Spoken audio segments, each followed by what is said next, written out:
Howdy, howdy, howdy, my name's Anachi Sasuke, and welcome back to Let's Read Prequel, or Making a Cat Cry the Adventure.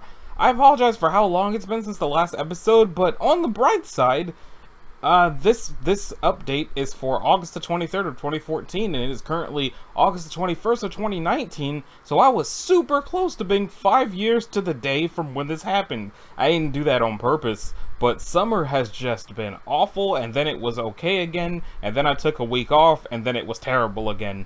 So, you are now the Khajiit. You were already the Khajiit, but now you're her with resolve, with gusto, things like that. For the first time since your visit to the Kavach Mages Guild, you feel like things might work out. You might have a chance to set everything right. A chance to show Quillweave that you are a capable and trustworthy individual.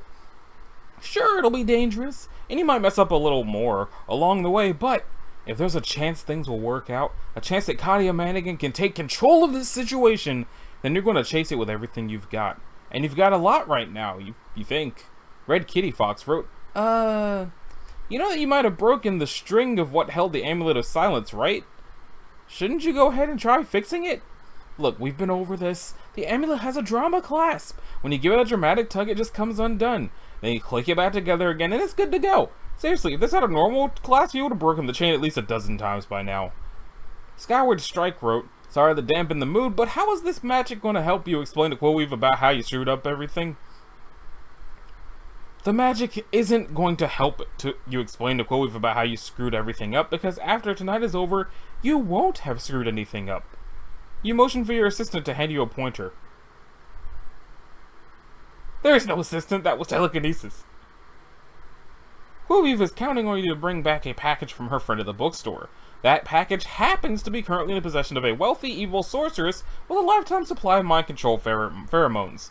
That is a problem, but it is not an impossible problem. Dawak wrote, remember you have the key to the chapel undercroft, which you can use to sneak in instead, because, I mean, you did pick it up, right? You didn't just leave it lying on the table, did you? Other commands. Common Killer wrote, time to be clever?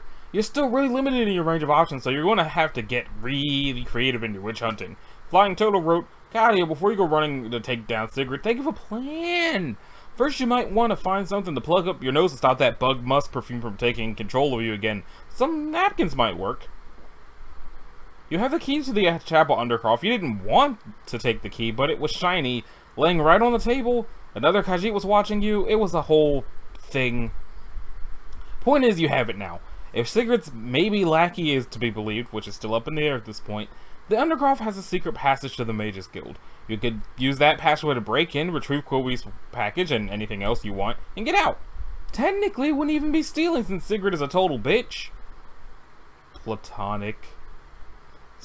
According to Stefane, Sigrid will be asleep at 4 o'clock a.m. If he's telling the truth, this whole thing should be a piece of cake. If he's lying, or this is a trick, or she wakes up or something though, you'll need to think of a fallback plan.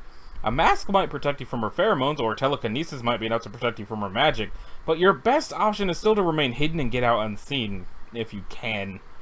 Right now it's about 1:06 in the morning. Since the break-in is one of those rare things where you're not supposed to show up early, that gives you around 3 hours to prepare, gather supplies, and come up with a plan of action. If you're lucky, maybe a store or a barrack will still be open and you could find some way to earn or trade for any equipment you'll need. You have gotten a few new borrowable things since your last trip to a store, some spices, a bit of bread, and... You guess this is ectoplasm? Razik wrote, Kadia, try using telekinesis on your own body. That's essentially all levitation is anyways. Radsteel132 wrote, try to levitate! While levitation would certainly be cool and help you out with this whole break-in thing, you can't find the right handles, you guess? On yourself? This stuff is all Akaviri to you, but the magic swirly things on your own body look like they're blocked in place pretty hard. It just feels different than the inanimate stuff you were moving before. Maybe it has to do with having a soul. Because you even have souls? You don't know these things. You probably should. Willikers wrote... Well, yeah, Willikers. Gee, Willikers! Can you pick yourself up? Your clothes will either let you fly. Try it. Probably not what you wanted. There is about a 95% chance that this will not aid you against Sigrid. I mean, unless Sigrid wants to watch weird floaty bouncy boobs, then she could be distracted. Bob-san wrote, now you need resources to hunt the witch. Find a weapon, then Now you need resources to hunt the witch. Find a weapon, then use it to kill her in her sleep.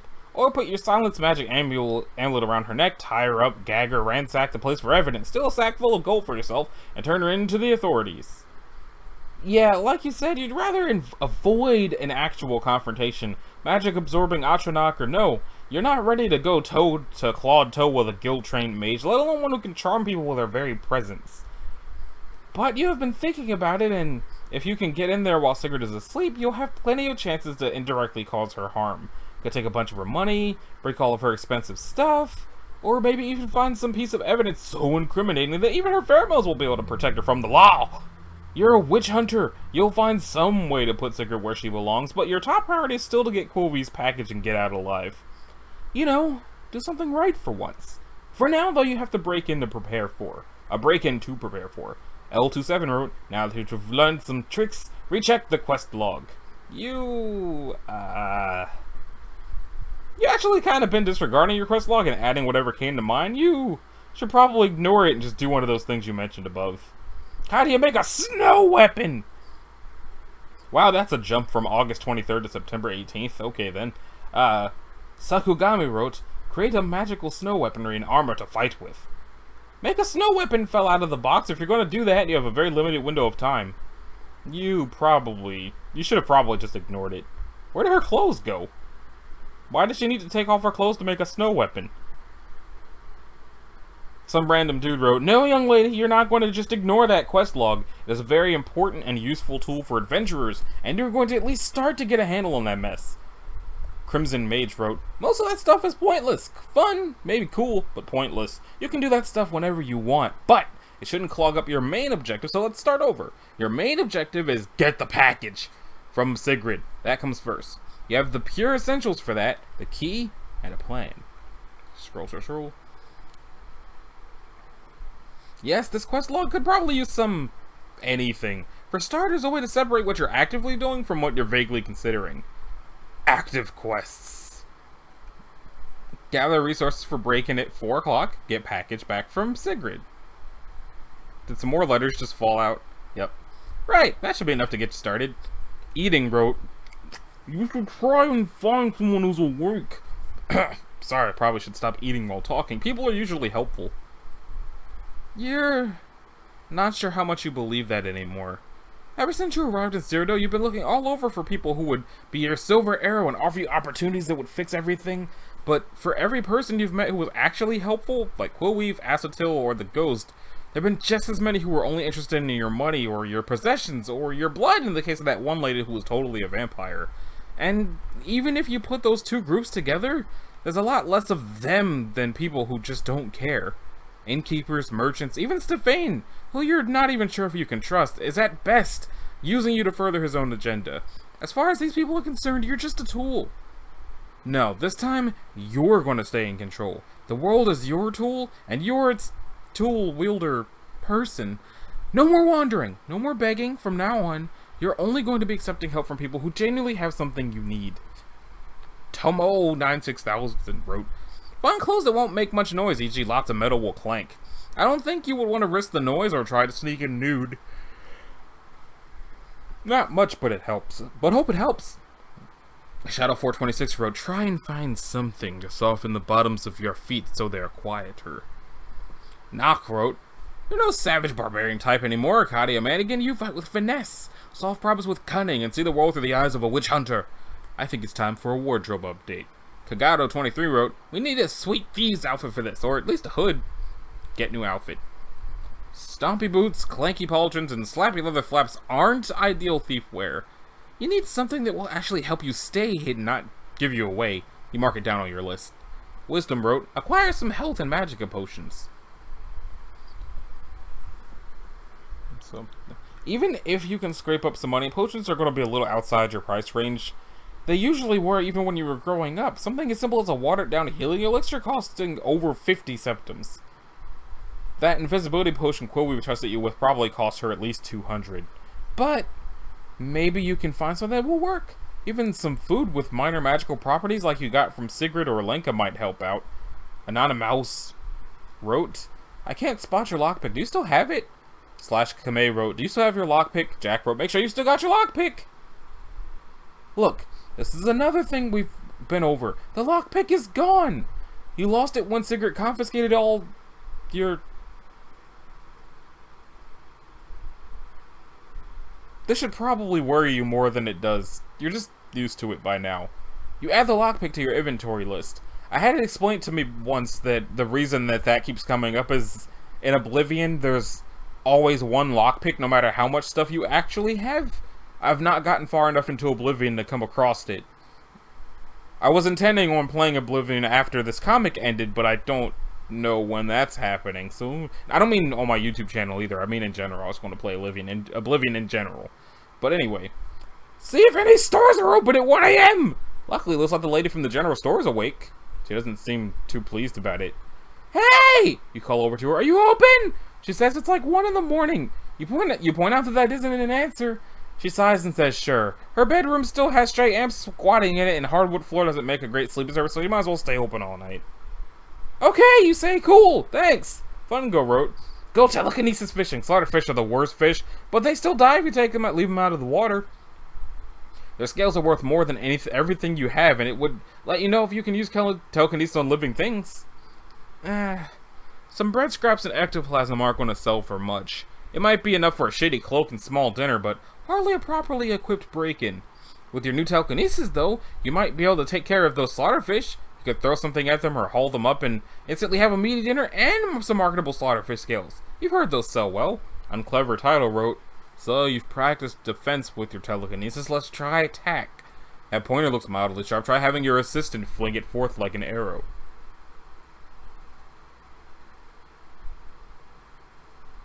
Well, maybe you can still haul them up and let them flop to death on the ground. Unidentified BA wrote, there's a lot of wood around you now. Maybe you could make a fishing pole out of it with it to get that slaughterfish?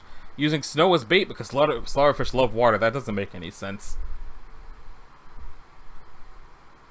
You already tried fishing them out with stuff like that. You tried for hours yesterday. The fish chewed through every rope bucket or stick that got near them. Not to mention Khajiit aren't known for their fishing abilities. Except that one, apparently. Is this the one from like the Don't Ever Speak to Me Again, or is it the one from the tavern, or is this the third Khajiit? I do mildly remember this Khajiit. I will admit that part of me was putting this off because I remember there being some awkwardness with this Khajiit, but I don't remember what the awkwardness actually was, so I didn't want to actually use that as an excuse. Lazy Ninja wrote, you should probably apologize to the bartender for destroying his table with your mind.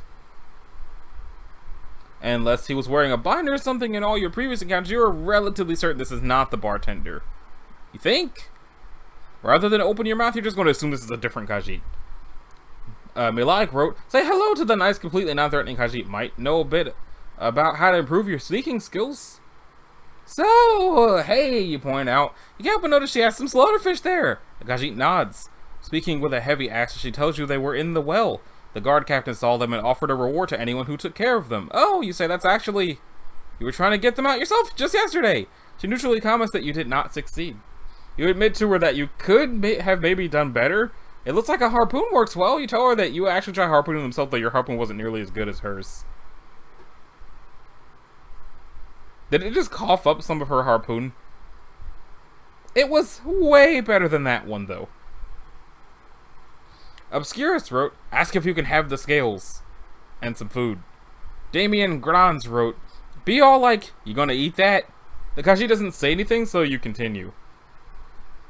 I, didn't actually know about any sort of reward when I was fishing for those yesterday, you say. I figured I could just sell their scales, cook their meat, that sort of thing. Also, there was this woman there who wanted to poison the well or something if no one else could kill the fish. The Khajiit confirms that slaughterfish scales do sell decently and that their meat is acceptable. She'll have it later tonight herself after she sells their scales and collects the reward. She saw no such woman at the well, though. Oh, she left a long time ago? I kinda hope she's in jail now? For putting people in danger, I mean, like, no offense to you if you've been in jail before for Khajiit things? Sallowface wrote, if you start losing your grip on the conversation, comment on the weather. Filthy Casual wrote, ask the Khajiit why she's out in the snow with no shoes on. So, how come you're, out in the snow with no shoes on? She points out that it is the middle of summer and in the far south of Cyrodiil, Snow was not expected. Yeah, you say, you guess that would be unusual. You ask if she's alright being barefoot in the snow. She responds that every second she sits here is pure agony. You're not sure if she's joking. Because she continues her dark glare for a while. Eventually she says she recognizes you. You're that Suthe rat with human tongue. Scampered around yesterday morning talking to everyone. Oh, yeah, you nervously laughed. That was me. I think I remember you too. We spoke in Taagra, and you compared my speech to... I'm not sure. My parents never taught me the word. She commends your parents on giving you a respectable upbringing. Puncherub. I was going to say Puncherub, but I think it's Puncherub. Wrote, what is up with this lady exactly? Even if she's just trying to get a bucket of water, why at 1 a.m.? Why is she even up? Lazy Ninja wrote, wait a second. How did she spear 2 slaughterfish without the rope tied to that spear? Inquire as to whether this woman is an acrobat or a wizard. So, you're some kind of fisher? Acrobat, she corrects. She helps townspeople and good wizard Sigurd with odd jobs that need deep climbs, long jumps, or sight in dark places or scaring eye. Fixing weather vanes, finding lost keys, scare away wildlife on jobs too small for Fighters Guild and the like. Oh. I guess that kind of stuff makes sense for someone like you? Like me? She asks. I don't know what kind of accent she should have. It just says she has a deep accent. Yeah, you say. You know, like... us. Heliquin wrote, grab the rope. You'll likely need it for your heist. Mortal Phoenix also said to take the rope. Maybe you could even use it to restrain Sigrid later. You asked Takashi if she wants to, take this rope. You saw it here earlier, so you're guessing it's not hers. She tells you that seeing it doesn't belong to her, she's going to do the responsible thing as a contributing member of society and not steal it in plain view like some sort of racial stereotype.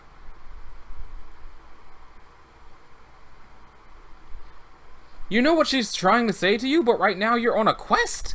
Besides, the rope's been here for a good 10 hours by now. If someone needed it more than you do, they would have taken it already. And it's not like you're stealing it. You'll bring it back later. It's lying on the ground now, and you'll probably drop it back on the ground whenever you're done with it. Takashi makes a low growling sound, but is otherwise silent as you gather up the rope. When you're done, she mentions that it's wet and late at night, and that she wants to go back home now. Unless there's something else Khajiit wishes to waste this one's time with. Wait. Contrast wrote, ask her about Sigrid. You need all the information you can get. Zika wrote, mention the good wizard. Find out what odd job said good wizard might have had this Khajiit do before that. Could be important. No one cares about my name, wrote. Ask Khajiit why she calls Sigrid good wizard and attempt to glean information on relationship status and background history. You step the conversation back a few conversation steps. She said something about good wizard Sigrid? The Khajiit nods. Sigrid is a good wizard. She got rid of all the bad wizards. She's loved by all. Makes Kvatch a better city to live in and is well known for her generosity. The two of you are close, then? No more than others. The Khajiit explains that when she first came to Kvatch, she didn't have much. When her food ran out, she looked for work. Sigrid was different from the others in Kvatch. The Khajiit tells you that Sigrid was also one of the first townspeople to give her a job that used her particular skills. The elves and men of human lands, they would always assume Rajira would climb and jump and hunt just because of fur and claws, but good wizard Sigrid, she was different. She made point to listen, hear what this one could do, and serve me as I served her. You point out that, technically though, all the people who assumed she could jump and climb were right, so like, by listening to you explain the same things everyone else assumed, Sigrid wasn't really...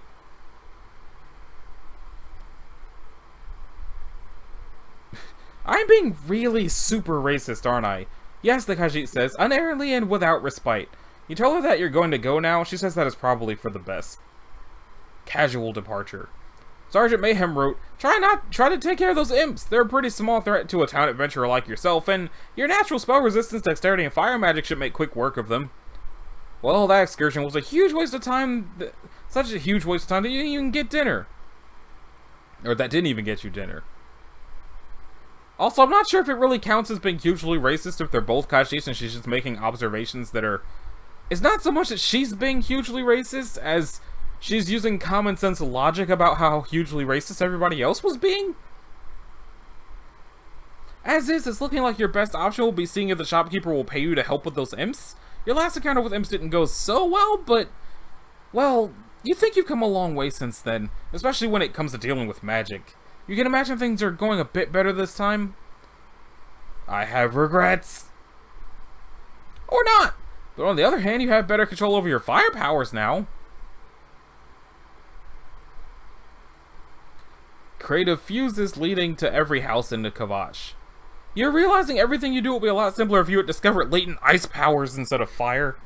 Keyboard Ninja wrote, this will be the perfect time to test whether or not your telekinesis can affect living things, murder some imps, and possibly nab yourself some goodwill and a reward. You're armed and largely immune to magic, so this should be a cinch. The problem is, you're not armed. You have some tiny claws, fire magic that's too dangerous to use inside, and one little fear spell you can cast with your weird Kaji eyeballs.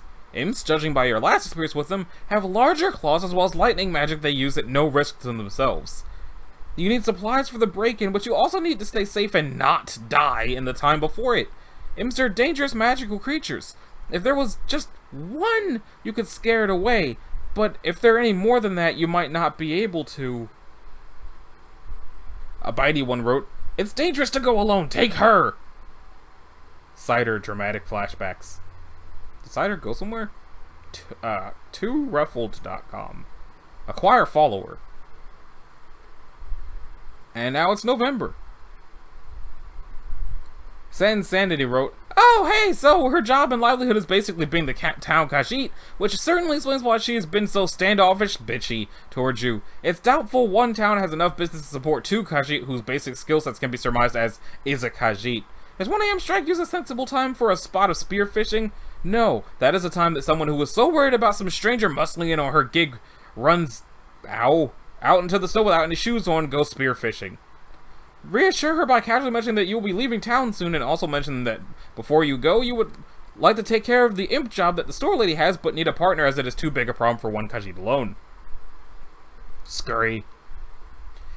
Hey, so, are you doing anything tonight? The Khajiit, who you think third person herself as Rajira, tells you that she's not in the market for a relationship. Neither am I, but, like, I was thinking about you completely platonically, and I'm guessing you maybe feel kind of threatened by me since I'm sort of going and trying to infringe on all the sort of Khajiit jobs you do with your Khajiit skills, but I'm blowing this, aren't I? Rajira says she still isn't entirely sure what you're trying to do, but yes, whatever it is, she's confident you are failing at it.